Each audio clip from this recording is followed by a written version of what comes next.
Yesterday, I have shown you the origin of the formula used to calculate the volume of a sphere.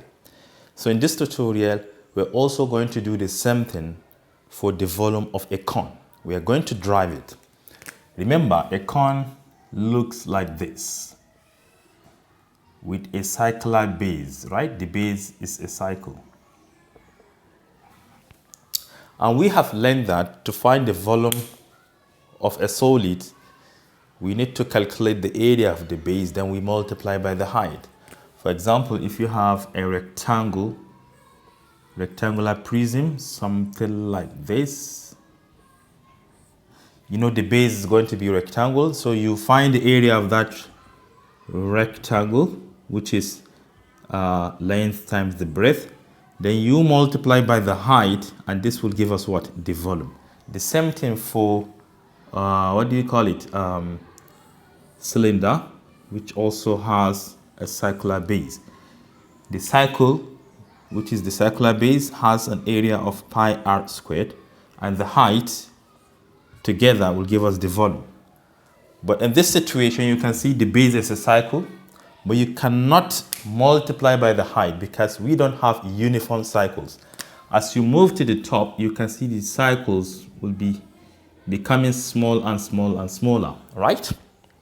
Therefore, you cannot multiply directly by height. But we learned that the volume of a cone is 1/3 times the volume of a cylinder, right? Volume of a cylinder is pi r²h. Once you divide it by 3, it is going to give you that of the cone. So how can we derive this formula? That is exactly what we are going to do in this tutorial. Remember, this is the height of the cone. And from here to here is what? The radius. So I would like to draw a cone on Cartesian plane. And we're going to start with a linear graph.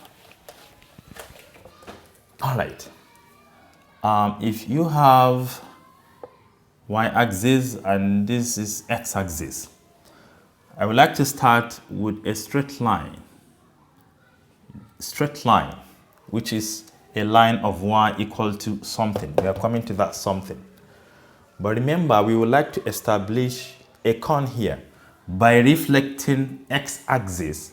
You know, once you reflect it here, it is going to form a 3D shape.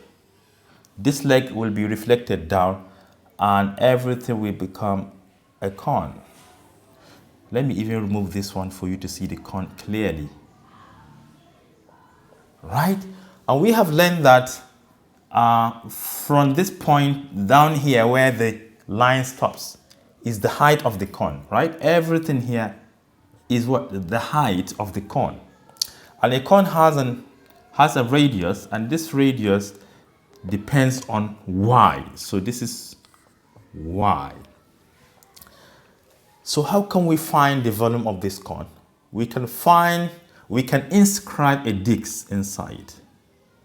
This is a disc with a very thin thickness, and that little change along the x-axis is called dx. That is the little thickness.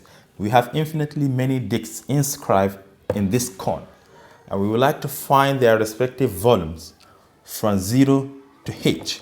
So we are taking the integral from 0 to h, and every disc has what? Circular face or surface, which is what? Pi r squared.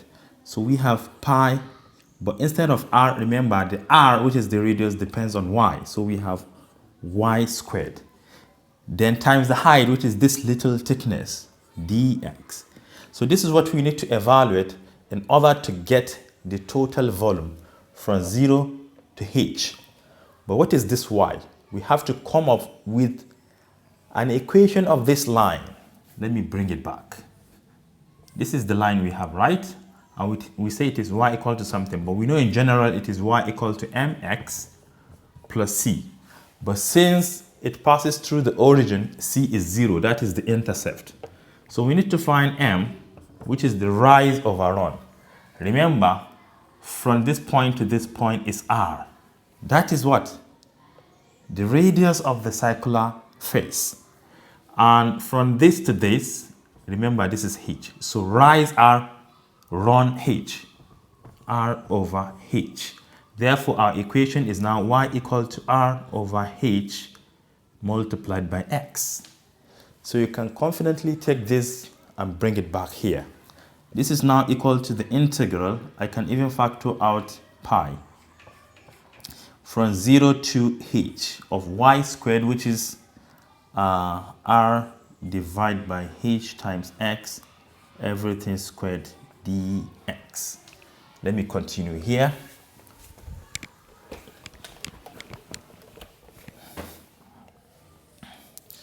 Let us expand this. This is pi, the integral from 0 to h, r squared divided by h, right? R squared divided by h also squared times x also squared dx.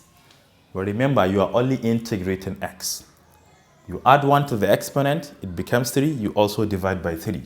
So everything is now equal to pi times r squared divided by h squared multiplied by the integral of this, which is x to the power of 3 divided by 3. Remember, the limit of integration is from 0 to h. So wherever we have x here, we substitute h. Then we subtract, we subtract, or we substitute 0. This is equal to pi r squared divided by h squared multiplied by x is h to the power of 3 divided by 3.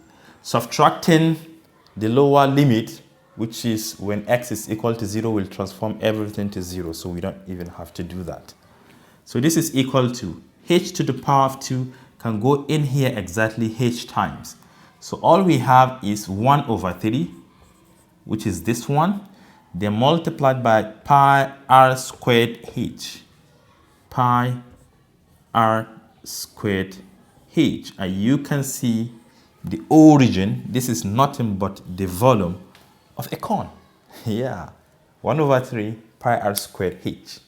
Thank you for watching. Do share to your learning colleagues. Bye.